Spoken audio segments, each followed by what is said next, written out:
Welcome back to BCN news. విశాఖలో home guard ఆరోగ్య బీమా సహాయ కేంద్రం శుక్రవారం ప్రారంభమైంది. ఈ కార్యక్రమంలో హోంమంత్రి వంగలపూడి అనిత పాల్గొని కేంద్రాన్ని ప్రారంభించారు. దేశంలోనే మొదటిసారిగా హోంగార్డులకు ప్రత్యేక ఆరోగ్య బీమా సౌకర్యాన్ని ప్రభుత్వం అందిస్తుంది. సుమారు 33 లక్షల వరకు బీమా కవరేజ్ను పొందవచ్చు. హోంమంత్రి అనిత ప్రోత్సాహంతో మొదటి విడతగా 975 మంది హోంగార్డులకు ఆరోగ్య బీమాను అందించనున్నారు. ఈ పథకం కింద భర్త, భార్య, 2 పిల్లల వరకు కవరేజ్ ఉంటుంది. ఈ సందర్భంగా హోమ్ మినిస్టర్ అనిత మాట్లాడుతూ పోలీసు వారికి వర్తించే ఆరోగ్య భద్రత, హోంగార్డులకు వర్తించకపోవడం, వారి వేతనాలు తక్కువ ఉండడం వంటి సమస్యలను దృష్టిలో ఉంచుకొని ఈ కార్యక్రమాన్ని చేపట్టినట్లు తెలిపారు. ఏదో ఒక వెల్ఫేర్ గురించి హ్యాపీయెస్ట్ థింగ్ ఏంటంటే పోలీసు వెల్ఫేర్ చేయటంలో ఉన్న తృప్తి అది చాలా వేరేగా ఉంటుంది.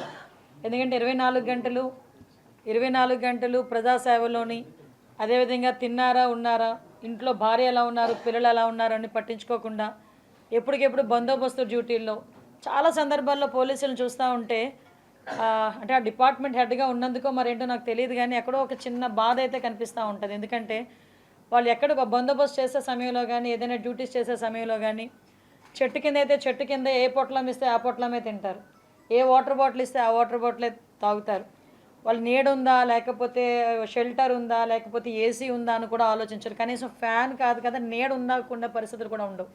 అలాంటి సమయంలోని 24 గంటలు అంటే 24/7 పనిచేసే పోలీసుల విషయంలో కంపల్సరీగా పై అధికారుల దగ్గర నుంచి కింద స్థాయి పోలీస్ వ్యవస్థ వరకు కూడా వాళ్ళకు ఒక భరోసా కల్పించాలి అనే ఒక ఉద్దేశంతోనే ప్రతి ఒక్క ఆఫీసర్ కూడా పనిచేయడం, దాంట్లో శంకర్జిత్ బాగ్చి గారు ప్రత్యేకంగా, కమిషనర్ గారు ప్రత్యేకంగా దీని మీద దృష్టి పెట్టడం నిజంగా మనందరం కూడా అప్రిషియేట్ చేయాల్సిన అవసరం ఉంది. ఎందుకంటే ఈ రోజుల్లో ఎలా ఉంటుందంటే పర్టికులర్గా మా పని మాకు జరుగుతుంది కదా, మిగతా వాళ్ళు పోతే ఎలా అవుతుందిలే అనుకున్న కాన్సెప్ట్ దగ్గర నుంచి మనతో పాటు మన కిందనున్న వ్యవస్థ కూడా కంఫర్ట్గా పనిచేస్తేనే మనం కూడా రిజల్ట్స్ తీసుకురాగలము అని నమ్మిన వ్యక్తిగా ఈరోజు అధికారులు పనిచేయడం నిజంగా నా అదృష్టం కింద నేను భావిస్తున్నా. దానిలో భాగంగానే ఈరోజు సాధారణంగా హోంగార్డుల గురించి మాట్లాడేటప్పుడు హోంగార్డ్స్ అనేసరికి ఎవరు కూడా పట్టించుకోరు. కానీ అటువంటి హోంగార్డ్స్కి వాళ్ళకి హెల్త్ ఇన్సూరెన్స్ ఉండాలి, వాళ్ళ కుటుంబానికంటూ ఒక భరోసా ఇవ్వాలి. డెఫినెట్గా పోలీస్ వెల్ఫేర్ నుంచి కానీ పోలీస్ సపోర్ట్ రాకపోతే కనుక వాళ్ళు ఏమీ చేయలేరు. సో దానికి ఈరోజు ఇనిషియేషన్ తీసుకుని సుమారుగా 975 మందికి ఈరోజు హోంగార్డ్స్కి వాళ్ళ కుటుంబాలకి భరోసాగా నిలబడడానికి, రేపొద్దున ఏదైనా కష్టం వస్తే నన్ను చూసుకునే వాళ్ళు ఎవరున్నారు అని బాధపడకుండా నాకంటూ ఒక ఇన్సూరెన్స్ ఉంది, నాకు ఏదైనా ఇబ్బంది కలిగినా నా కుటుంబం మీద భారం పడదు అని ధైర్యంగా మంచి టీం సార్, మీకు మా సిపి గారికి మంచి టీం, ఒక్కొక్క డీసీపీలు కానీ ఏసీపీలు కానీ నిజంగా ఎప్పుడు చూసినా మంచి టీం వర్క్తో చేసి ముందుకెళ్ళే మంచి టీం ఉన్నారు. వీళ్ళని అప్రిషియేట్ చేయాలి. ఈ 975 మంది హోంగార్డ్స్కి కూడా 2+2 అంటే భార్య, భర్త, అదేవిధంగా 2 పిల్లలకి కలిపి ఈరోజు సుమారుగా 33 లక్షలు, అంటే తక్కువలో 3 లక్షల నుంచి 30 లక్షల వరకు ఈరోజు. ఇప్పుడే మీతో మాట్లాడడానికి ముందు నేను ఇన్సూరెన్స్ కంపెనీ వాళ్ళతో కూడా మాట్లాడాను. వాళ్ళతో మాట్లాడినప్పుడు కూడా చెప్పారు, పర్ యానం 33 lakhs వరకు కూడా వాళ్ళకి ఆరోగ్య హెల్త్ ఇన్సూరెన్స్ ఈరోజు ఇవ్వడానికి కూడా సిద్ధపడ్డారు. దీనికి సంబంధించి ఇయర్లీ కూడా ఒక 10,000 రూపీస్ పే చేసుకుంటే సరిపోతుంది, ప్రీమియం కూడా. నిజంగా నేను మొన్న రీసెంట్గా ఇంకొక నా అనుభవం కూడా చెప్పాలి. మొన్న తిరుపతి నేను వెళ్ళాను. తిరుపతి ఎస్పీ గారు కూడా ఇలాగే ఇన్నోవేటివ్గా ఆలోచించి మొన్న 10th క్లాస్ ఇంటర్మీడియట్ రిజల్ట్ వచ్చిన తర్వాత ఎవరైతే కానిస్టేబుల్ పిల్లలు, హోంగార్డ్ పిల్లలు 570 మార్క్స్, 970 మార్క్స్ అబవ్ వచ్చిన వాళ్ళందరినీ కూడా ఒక చోటకి పిలిపించి వాళ్ళకి ఫెలిషియేట్ చేసి ఒక క్యాష్ ప్రైజ్ కూడా ఇచ్చారనమాట. సో ఆ రోజు బై లక్ నేను ఉన్నాను. ఆ రోజు నిజంగా నాకు ఎంత హ్యాపీ అనిపించిందంటే ఒక ఇద్దరు పిల్లల్ని చూస్తున్నాను నేను. లిస్ట్ చూస్తూ ఉంటే ఒక 10th క్లాస్ అబ్బాయి 582 ఒక అబ్బాయి మార్క్, ఇంటర్మీడియట్కి వచ్చేసరికి 990 ఒక అబ్బాయికి. ఇద్దరికి కలిపి హోంగార్డే ఫాదర్, ముత్తయ్య పేరు కూడా ఐ థింక్. హోంగార్డ్ పిల్లలు ఇద్దరు కూడా జిల్లాలోనే టాప్లో ఉండి 2 పిల్లల్ని ఎంత చక్కగా చదివించుకున్నాడు అబ్బాయి. అంటే నిజంగా చాలా ముచ్చట అనిపించింది. ఎందుకంటే ఈ రోజుల్లో చదివించుకోలేము అని చెప్పి 10th క్లాసులతో ఇంటర్మీడియట్లతో పిల్లల్ని చదువులు ఆపేసి ఏదో పనిలో పెట్టుకోవాలన్న కాన్సెప్ట్ నుంచి ఈరోజు పిల్లలు చదువుకోవాలి, మాకలా కాదు ఇంకా పెద్ద పెద్ద ఆఫీసర్లు అవ్వాలి అని తల్లిదండ్రులు భావించడం, వాళ్ళ కష్టానికి తగ్గట్టుగా పిల్లలు కూడా చదువుకోవటం. నిజంగా నాకు ఆ రోజు అనిపించింది కంపల్సరీగా హోంగార్డ్ పిల్లలకి కూడా ఎడ్యుకేషనల్ సపోర్ట్ కూడా చేయాలని. దీని మీద కూడా అతి త్వరలోనే మా డిపార్ట్మెంట్ వాళ్ళందరితో కూడా మాట్లాడి దాని మీద కూడా ఒక కార్యాచరణ కూడా తీసుకొస్తాం. ఈరోజు ప్రత్యేకంగా ఈ హెల్త్ ఇన్సూరెన్స్ అనేది వీళ్ళ కుటుంబాల్లోని ఒక ధైర్యం నింపాలని, మనస్ఫూర్తిగా కోరుకుంటున్న ఎట్టి పరిస్థితుల్లోని దీన్ని అవైల్ చేసుకునే పరిస్థితులు రాకూడదని నేను కోరుకుంటున్నాను. ఈ హెల్త్ ఇన్సూరెన్స్ అవైల్ చేసుకునే పరిస్థితులు రాకూడదని కోరుకుంటున్నా. ఎందుకంటే ఈ మధ్యకాలంలో మనందరికీ తెలుసు, హెల్త్ మీద ప్రతి ఒక్కరు కూడా ఒక కాన్షియస్గా ఉన్నారు. హెల్త్ని జాగ్రత్తగా చూసుకోవాల్సిన అవసరం ఉంది. కాకపోతే పోలీస్ డిపార్ట్మెంట్ ఏంటంటే ఎప్పుడు ఆ దుమ్ము ధూళి మధ్యలో ఉంటారు, ఎప్పుడు ఆ ట్రాఫిక్ల మధ్యలో ఉంటారు, బందోబస్తుల మధ్యలో ఉంటారు. డెఫినెట్గా మన ఆరోగ్యం మనం కాపాడుకోవాల్సిన అవసరం ఉంది. దానికి తగ్గట్టుగా ఈరోజు మనం చేస్తున్న ఈ సపోర్ట్ వాళ్ళందరి కుటుంబాలకు ఒక ధైర్యం నింపాలని, ఆ ధైర్యం నింపే పరిస్థితి తీసుకొచ్చినందుకు విశాఖపట్నం కమిషనరేట్ అందరికీ కూడా, ప్రత్యేకంగా సిపి గారికి, టీం అందరికీ కూడా నేను ధన్యవాదాలు తెలియజేసుకుంటున్నానమ్మా. జై హింద్.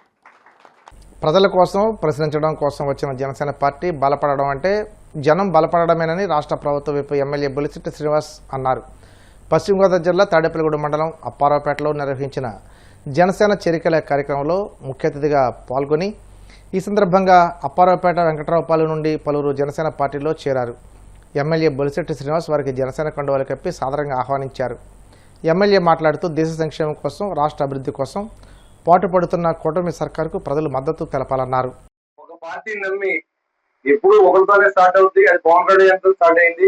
ఈ రాష్ట్రం బాగుపడాలనే ఉద్దేశంతో పనిచేసాడు. ఆ రోజు నుంచి ఆయన 2014లో పార్టీ పెట్టినప్పుడు ఆయన ఏమి నాకు ఏ పదవి వద్దు, రాష్ట్రం బాగుంటే చాలని బేషరత్ అనేది కూడా లేకుండా మరి ఆ రోజు తెలుగుదేశం కూటమిని గెలిపించిన మరి ఆ రోజు పవన్ కళ్యాణ్ గారు 2019లో పోటీ చేసినప్పుడు ప్రజలు జగన్మోహన్ రెడ్డి అనే భూతాన్ని నమ్మి ఈ రాష్ట్రాన్ని సర్వనాశనం చేసిన వైనం మీకు తెలుసు. చాలా మంది దళిత సోదరులందరినీ దళితులు మా పార్టీ, బీసీలు మా పార్టీ అని కలుపుకోవడమే తప్ప ఎక్కడా కూడా గడిచిన 5 సంవత్సరాలు ఏ దళితుడికి ఆదుకున్న పాపం పోలేదు. విదేశీ అంబేద్కర్ విద్యని చంద్రబాబు నాయుడు గారు ఇస్తే 12 లక్షల రూపాయలు విదేశాల్లో దళిత యువకులు ఎవరో చదువుకుంటే వాళ్ళు కూడా కనీసం అది కూడా ఇవ్వకుండా, ఎస్సీ ఎస్టీ సభ్యుల నిధులను ఆ ప్రాంతాన్ని ఖర్చు పెట్టకుండా మురుగు వాళ్ళే తయారు చేసి మరి వదిలేసినప్పుడు కూడా ఇంకా చాలా మంది మేమంతా వైఎస్ఆర్సీపీ. ఎందుకు ఒకటి కూర్చొని అడుగుతున్నాను నేను, ఎందుకు వైఎస్ఆర్సీపీ ఎందుకు ఉండాలి, కూటమికి ఎందుకు పని చేయాలి అంటే మనం పని జరుగుతుంది 2 సంవత్సరాలు అయిన చూసి మనం ఈ ప్రాంతంలో రోడ్లు లేవు, కనీస సౌకర్యాలు లేవు, ఒక డ్రైన్ లేదు, మంచినీళ్ళు లేవు. ఇలాంటి పరిస్థితి నుంచి చంద్రబాబు నాయుడు గారి నాయకత్వంలో, పవన్ కళ్యాణ్ గారి నాయకత్వంలో అన్ని విలేజ్ల్ని పట్టుకొమ్మల్లా తయారు చేసి అన్ని చోట్లకి ఇది వరకు చూడండి ఈ రోడ్డే లేదు మీకు. దాన్ని ఇవాళ నవాబాలు నుంచి పట్టిపాలెం దాకా రోడ్డు మనం వేయగలిగాం. అంటే కూటమి వచ్చింది కాబట్టే కదా ఈ పనులు జరుగుతున్నాయి.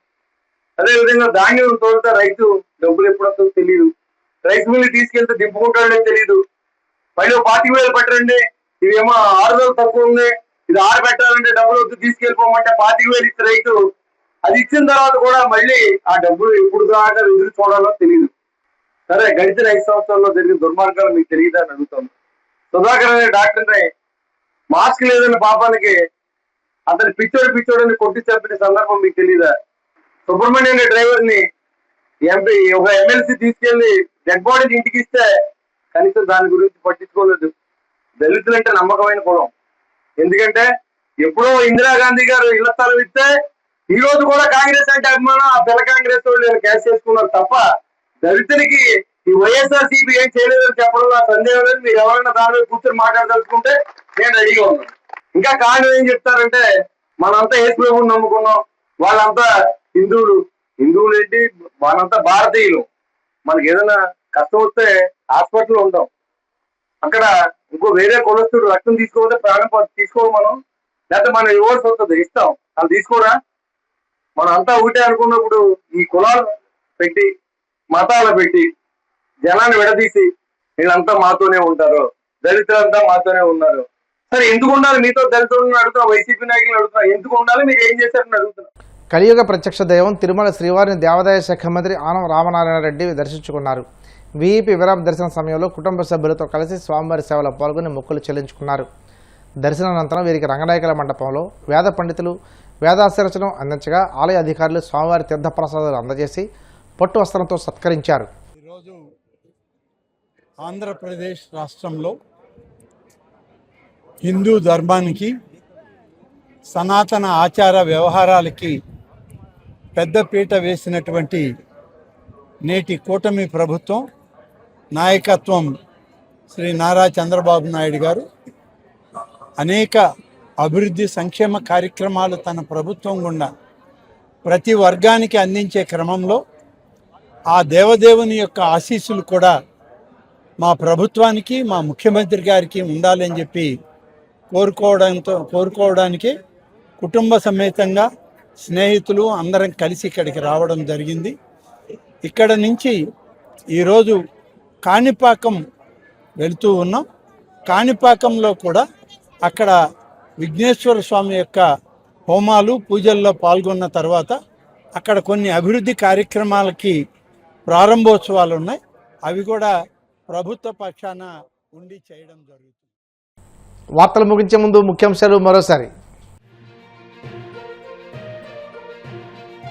జమ్మలమడుగులో 3000 కోట్ల SAEL సోలార్ ప్రాజెక్టు ప్రారంభించిన మంత్రి లోకేష్, ఇది దార్శనికత, నమ్మకం, వేగానికి ప్రతిరూపమని వ్యాఖ్య. విశాఖలో హోంగార్డ్ ఆరోగ్య బీమా సహాయ కేంద్రాన్ని ప్రారంభించిన హోంమంత్రి అనిత, పూర్తి ఉచితంగా ఈ బీమా సదుపాయాన్ని అందిస్తున్నామని వెల్లడి.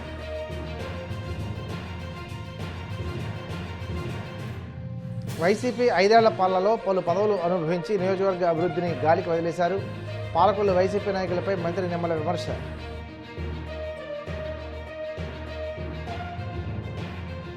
తిరుమల శ్రీవారిని దర్శించుకున్న దేవాదాయ శాఖ మంత్రి ఆనం రామనారాయణ రెడ్డి, ఆలయ మర్యాదలతో స్వాగతం పలికిన అధికారులు. ఈ వార్తలు ఇంతటితో సమాప్తం. మరిన్ని వార్తల కోసం BCN digital YouTube channel, Facebook page follow అవ్వండి. అప్డేట్ వార్తల కోసం ప్లీజ్ సబ్స్క్రైబ్.